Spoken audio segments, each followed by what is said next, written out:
Limbaugh say he gets so much grief, even from Republicans. Once again, here's Rush Limbaugh.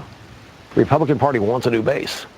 The Republican leadership isn't conservative. They're not particularly crazy about conservatives. I mean, I'm fairly prominent media conservative. I get more grief than the Taliban gets.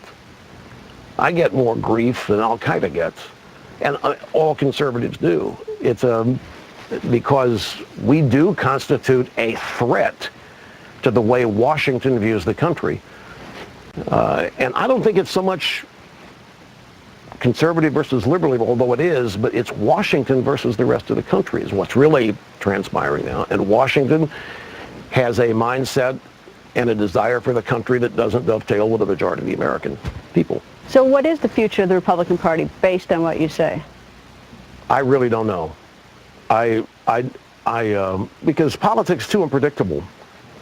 There is anything that we're not even conceiving as possible, a scandal or some such thing that could happen, which could cause people to start voting against Democrats in droves, regardless what the Republicans do.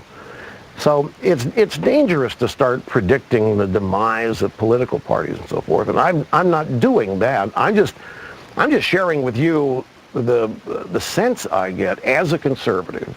25 years of doing this on this show and watching it all, and so much of it on the surface intellectually doesn't make any sense. There has to be a reason. These Republicans are not stupid.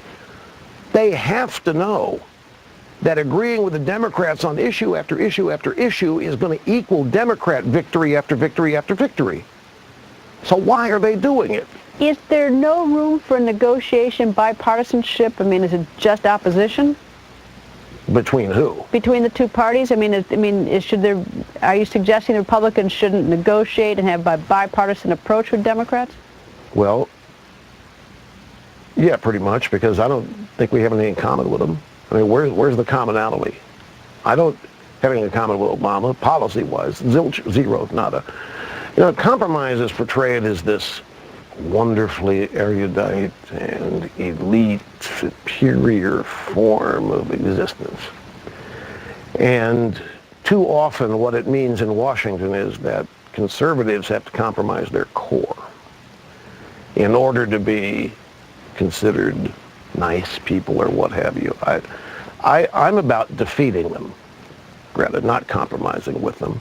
They don't compromise a one-way street. Why don't you, not you, why does the press ever ask Obama or any Democrats, well, why don't you, are you willing to compromise? What are you willing to give up? It's always a one-way street. What do the Republicans have to do to make something work? What do the Republicans have to change to make something work? And the reason it works on the Republicans, they're shell-shocked. I mean, the Republicans, you know, the image of racist, sexist, bigot, homophobe has taken hold. They think that's what people think of them. I think they've lost their confidence. I think they're nervous. I think they're scared. Like everybody else, they want to be loved. And they have bought into this notion of why they're hated and disliked.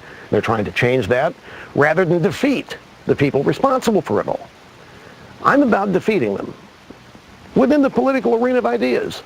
I'm not talking about anything of a deleterious nature, just defeating them in the arena of ideas. I think our ideas will trump Obama's ideas every day, but he doesn't want our ideas on the table. He's not about ideas, he's brute force.